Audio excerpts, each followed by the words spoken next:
Welcome to River Tales.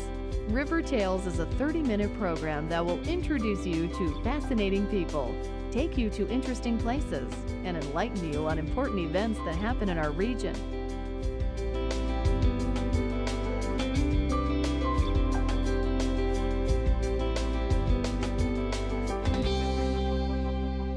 River Tales is sponsored by Southeast Missouri Hospital. Roy, is that smoke? Oh, that? It's just a little fire. No biggie. Aren't you gonna do something? Nah, I'm gonna wait a bit, see what happens. Roy, your house is on fire. Dial 911. I don't want to bother anyone. It'll just cause a big commotion. I have to get some help. Ignoring chest pains is just as ridiculous. It could be a heart attack. Hey, Jim. Learn more at southeastmissourihospital.com. Welcome to River Tales. With the holidays quickly approaching, River Tales takes you on a tour of some iconic landmarks, festive celebrations, and some interesting locations. Academic Hall on the campus of Southeast Missouri State is in need of some major repairs. Some area Catholic churches are sprucing up for the Christmas holiday, and we travel north to St. Genevieve for the Christmas festival at the Felix Valley State Historic Site. Stay tuned to River Tales. Southeast Missouri Hospital opened the area's first heart hospital, and we were the first in Southeast Missouri with an accredited chest pain center. That means we'll be able to take our second honeymoon. Southeast is the only hospital in the region to be named a Blue Distinction Center for Cardiac Care by Blue Cross and Blue Shield. That means I was there to see my son graduate from college. We achieved the Health Grade's Patient Safety Excellence Award. That means I'm still my daughter's favorite coach. Why do the people of Southeast Missouri Hospital work so hard to be leaders in treating chest pain? Because of what it means to the people who come from outside our hospital. Know the early warning signs of a heart attack and understand your risks for heart disease. Visit Southeast Missouri Hospital on the web or call our health line. See what makes us the region's most trusted source for heart care.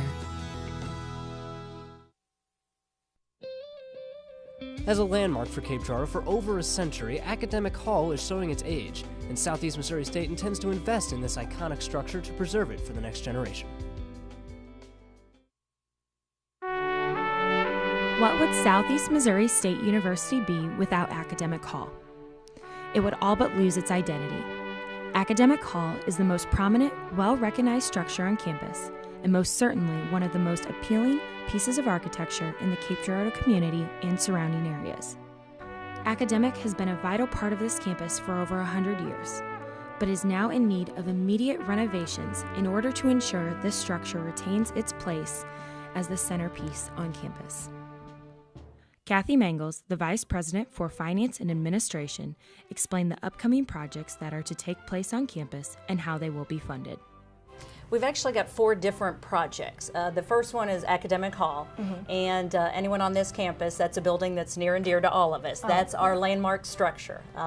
Everyone can recognize the dome. It's part of our symbol of this university, and it was completed in 1906. So the building has been there for over 100 years, and it's starting to show its age. It has a lot of the original infrastructure. There's really only been one major update to the infrastructure in 1975.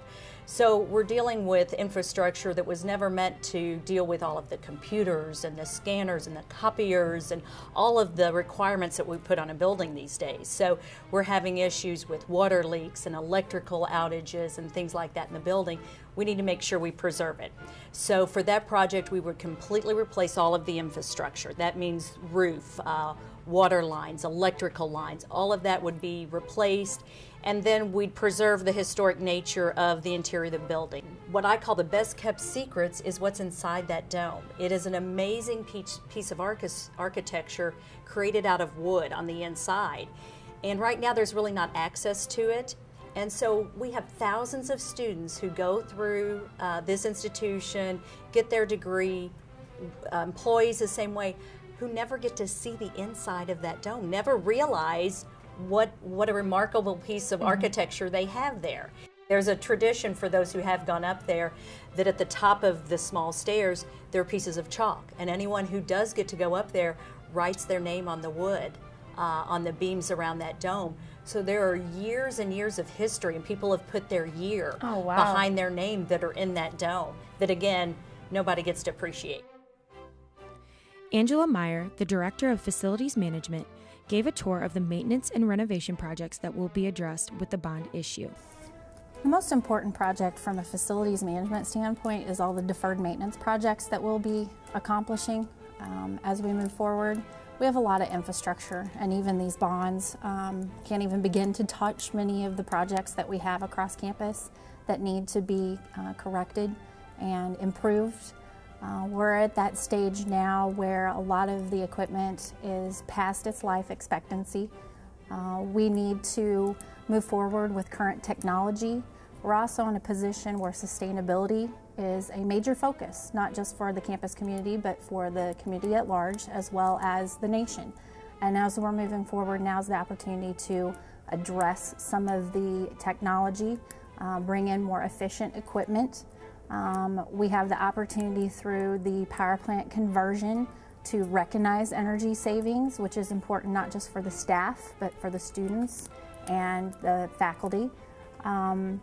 We are a campus that has a long history, and we want to maintain that history. We want to also move forward, and the opportunity to actually make a difference for the next 50, 70, 100 years it is a tremendous thing to be looking forward to. A large task, but something that we're very fortunate to have the opportunity to be a part of. Academic Hall is an icon to our facility and to the campus. It also is the meaning for the community as a whole. Everybody knows the campus by the dome. It is our symbol and the advertisements, as well as what is seen across campus and our memos and our stationery. The dome represents a lot to the community. It is the highest point. It can be seen from the river. It's the beauty of the campus. And now is the opportunity to actually take care of the facility and allow it to represent our campus for another 50 to 100 years. We're all part of the same university. And so when we have a project like this or dealing with the budget situation, you know, the only way we get through that or get things accomplished is if we're all contributing in some way or another. And so the fact that faculty and salary haven't had raises is part of how we're dealing with the budget situation. Students, whether it's through incidental fees or these kind of things, you know, I don't like to say that that's their part, because it's all of us, whether it's dealing with the budget situation or how we maintain these buildings. You know, within our own budgets, facilities management for years has been trying to maintain these buildings without a lot of funding. You know, we could say they're doing their part, but that's what they do here at the university. So it's really not a matter, in my mind, of, you know, this side versus that side doing their part. It's all of us together. And I think that's the point of why when we had this ad hoc committee at our budget committee, it has representative from everyone, including student government. What we're looking at in order to actually get these projects done, as a university, we have some options in terms of issuing debt. And this is kind of equivalent to how people have a mortgage for purchasing a house. We can issue debt in the form of bonds. And what it allows us to do is get the funding now that we need to complete the projects, and then we can pay it off over time. It's a very good time to finance. The interest rate cost is lower because of what's happening in the economy. There's also a federal program that we want to take advantage of. It's called Build America Bonds. And this was part of some of the stimulus legislation that happened a couple years ago.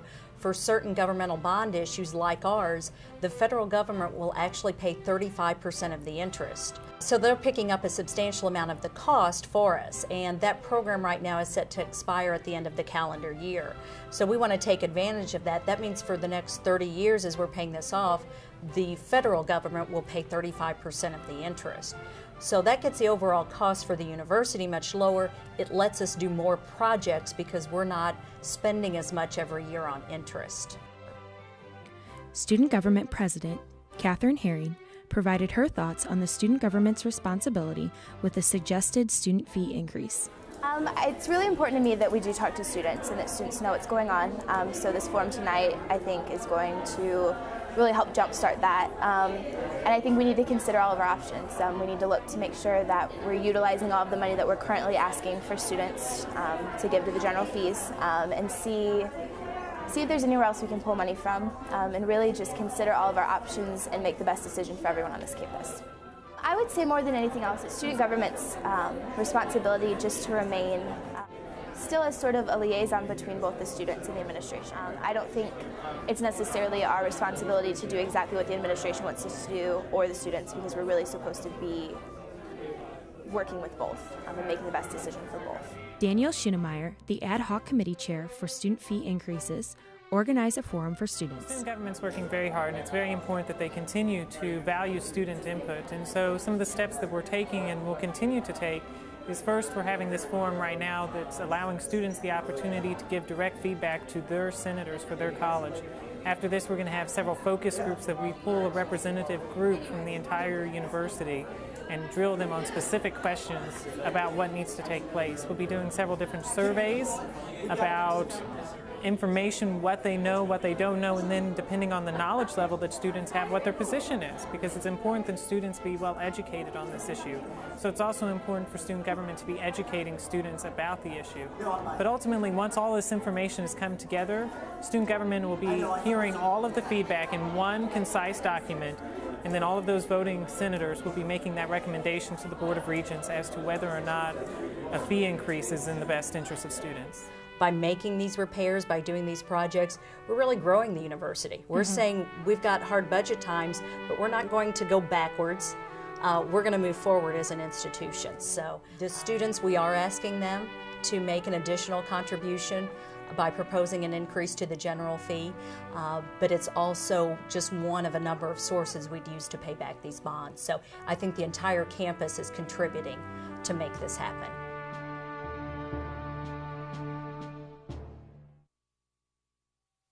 At Southeast Missouri Hospital, we perform thousands of life-improving joint replacements. That means my knee is up and running again. We use MRI technology to custom fit joint replacements that match your individual body dynamics. That means when I'm working out here, the only thing I feel is peaceful. At Southeast Missouri Hospital, we employ state-of-the-art surgical techniques. That means I was back on the job sooner. Not sure how my crew feels about that. Why do the people of Southeast Missouri Hospital work so hard to be leaders in orthopedics? Because of what it means to the people who come from outside our hospital. Patients scored Southeast in the 98th percentile nationally for quality of orthopedic care.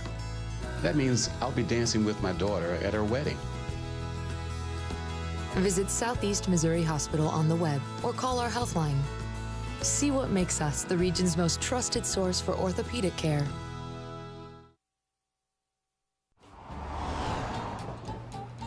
At Southeast Missouri State University's River Campus this season, you'll find passion, friendship, tradition, swinging, classics, innovation, wit, laughs, and heart. All that's missing is you. Call 573-651-2265 to order your tickets today. The holiday traditions of the Christmas season always include festive decorations. Several Catholic churches in our region welcome visitors to enjoy the tradition of decorating around the nativity scene. With Christmas right around the corner, many people busy themselves shopping for gifts, garnishing their homes with trees, wreaths, Santas and snowmen, baking Christmas cookies, and making plans for the holidays. It's easy to get caught up in the holiday frenzy, but Monsignor Richard Rawling, former pastor of St. Mary's Cathedral in Cape Girardeau, Missouri, shares with us the importance of slowing down and remembering what the season is all about.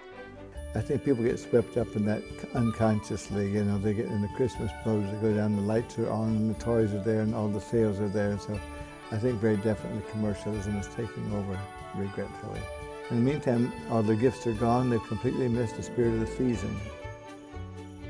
The Christian tradition of displaying nativity scenes helps recall the true meaning of Christmas.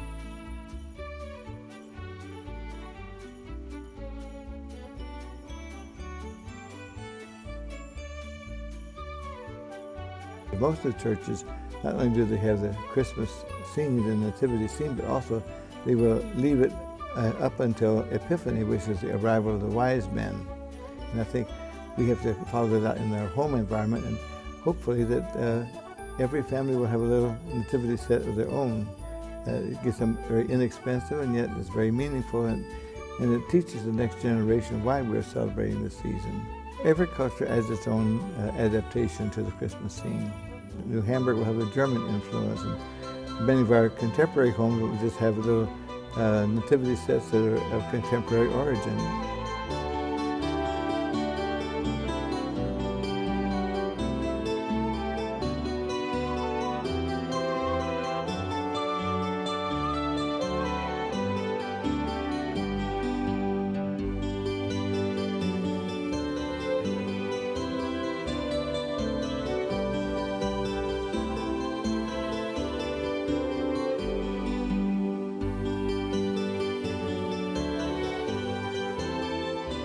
Each Catholic church in the southeast Missouri area has rich history, which is apparent in the architecture and design of the churches.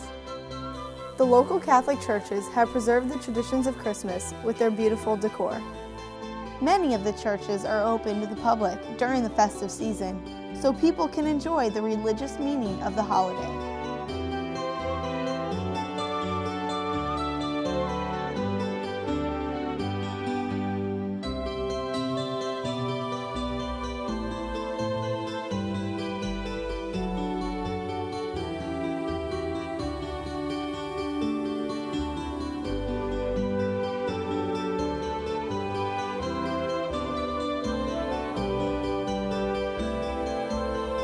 One of the older churches in the area, the Cathedral of St. Mary of the Annunciation in Cape Girardeau, Missouri, established in 1868 for the German population, has an intricate snow-covered village, complete with lighted buildings and groups of carolers, which highlights its Christmas display.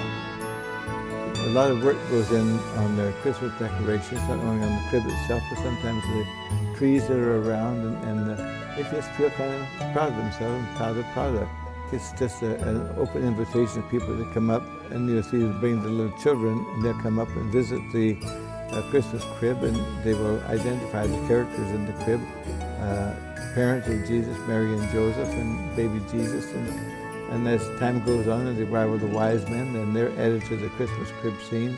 And it's an easy way to tell the story because the kids remember that. It's kind of show and tell, if you will.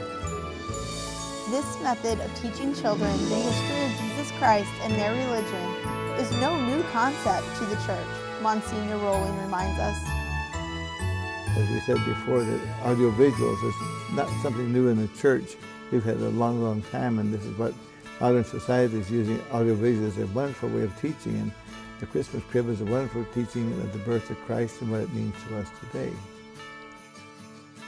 Monsignor Rowling acknowledges that St. Francis of Assisi first came up with the idea of the nativity scene. About 800 years ago, when he wanted the people to appreciate in a new sense the richness of Christ's birth, and he thought, well, the best way to do is to put on a little play or to make statues or images for them. And he was the one who began the tradition of the Christmas crib. Monsignor Rowling reminds us that the central focus of Christmas began years ago with the celebration of Jesus' birth. What was important? Why did Jesus come in the first place? And this is the message. He came to show his love for all people of all kinds. And we forget that it began on Christmas Day. And this is the reason why, just as we as Americans love to celebrate birthdays, so we celebrate the birth of Jesus. And the best way that the people come to church for Mass. The feast days had their own celebration, and so this was called Christ Mass, and that's why we have the word Christmas.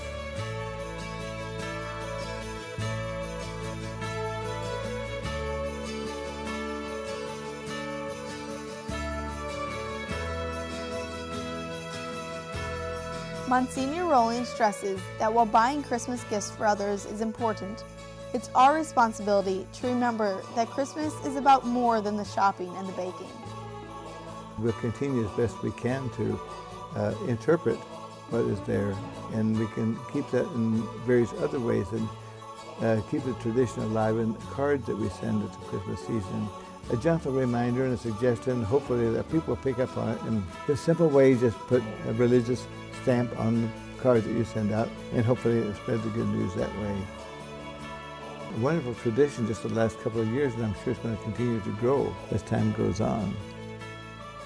When you make your holiday plans this year, try to fit in a trip to one or all of the area Catholic churches to see their wonderful decorations.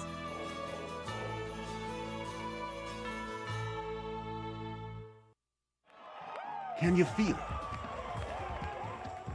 The drive, the endurance, the competition, the heart, the energy.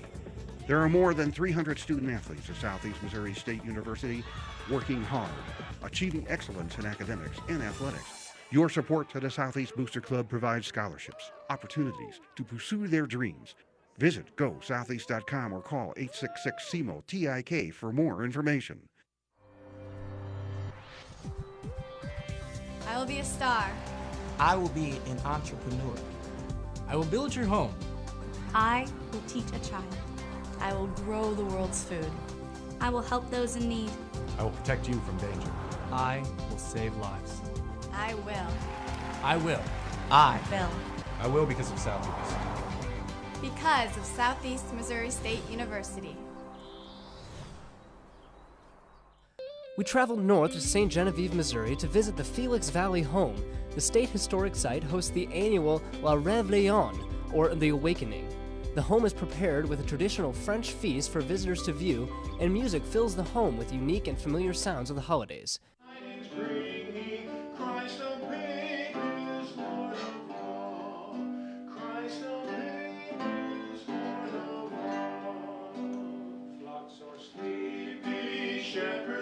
The celebration in the home was probably a fairly lively activity. Celebrations for the French oftentimes involve music, storytelling, get-togethers for families. St. Genevieve is an amazing remnant of the French colonial history here in the state of Missouri, and actually in this whole region in the mid-Mississippi River Valley. The settlement started out in the late 1740s down right along the river. It was an agricultural settlement to start out. After a big flood in 1785, the village moved up to the present location. We have an amazing collection of historic buildings here in St. Genevieve, houses that date back into the 1700s. Most notably, the architectural style that the French used in the colonial period, which was houses that were built from logs. But instead of being set horizontally, the logs in the French houses were used vertically. And it's a style known as pateaux en terre or pateaux sur sol, which mean post in the ground or posts on a sill. And so today, this is one of the very few places in the United States that you can come and visit and see those historic buildings in their original setting in that very rare architectural style. St. Genevieve is a remarkable place, and it's a remarkable place for people to visit. And the community has been welcoming tourists, scholars, students for literally decades because of the important architectural history here in St. Genevieve. As part of that whole feeling that you get in St. Genevieve, just walking down the streets is a history lesson in itself because of the multitude of historic styles of buildings and things that are going on. The community really has gotten behind this historic preservation effort in St. Genevieve. People have done private restorations of their homes. There are restored bed and breakfasts, restaurants, historic house museums. There's a real effort to preserve the colonial history that's here in St. Genevieve because it's a very rare place, and you can only find this kind of architecture in just a few places in this continent. The state historic site here in St. Genevieve started way back in 1970, and originally it was the Felix Valley House composed the entire site, but we've expanded a great deal since that point. The Felix Valley House itself is an amazing example of kind of the American influence here in St. Genevieve. And this little community was under French control originally, then Spanish control in the latter part of the 1700s. Then it was part of the Louisiana Purchase after 1803. Americans started coming west into the territory and brought a whole new government, culture, language, and architectural styles followed as well. This particular house was built in 1818 by a man from Philadelphia. His name was Jacob Philipson. He was a merchant in the community, and so the house was built to have a residence and a store in the same structure. Philipson sold the building then in 1824 to the Vallée family, one of the very important early French colonial families here in St. Genevieve, and a young couple, Felix Vallée and his wife Odile, came to live in the house. They occupied it for the next 70 years. They were one of the really influential families in the community, and the family history goes way back into the colonial period throughout the 1800s then. Felix and Odile were very much part of the community. Odile was a very generous benefactor of the Catholic Church and school here in St. Genevieve, and they continued on the tradition of having a business and a residence in the house. So today, as visitors come to see the home, they're going to see what it looked like in the 1830s when the Menard and Vallée store was in operation in part of the house, and Felix and Odile Vallée lived in the rest of the house as their home. Christmas would have been a very religious celebration for the French here in St. Genevieve, and if you had been here back in the early part of the 1800s at the time of Christmas, Christmas Eve would have been the big part of the celebration.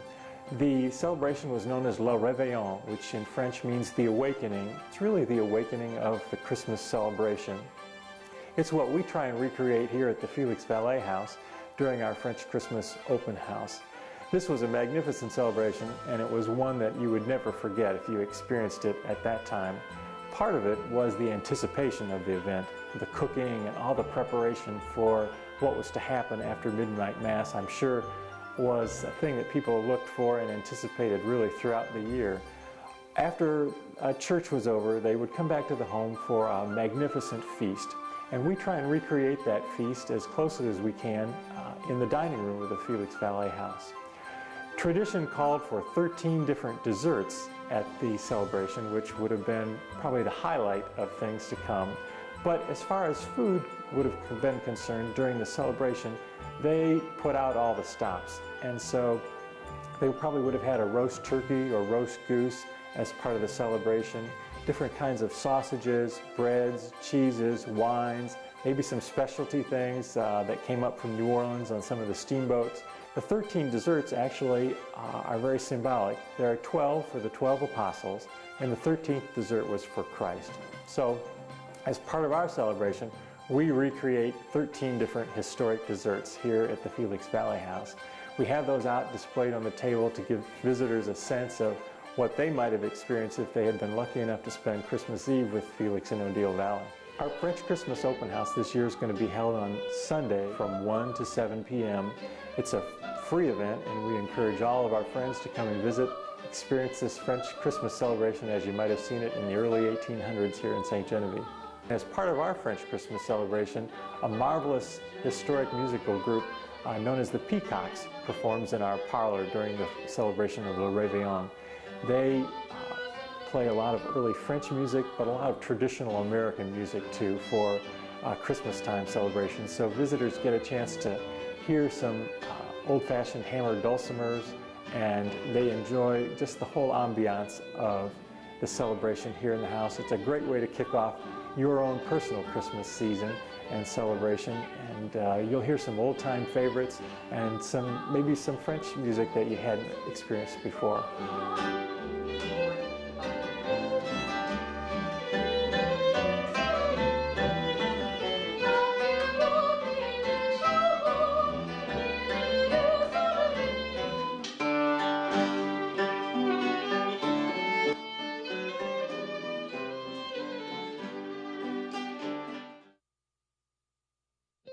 Each month, we will take this journey where there are many places to go. There are many interesting people to meet, and so many new things to see. Join us again on River Tales.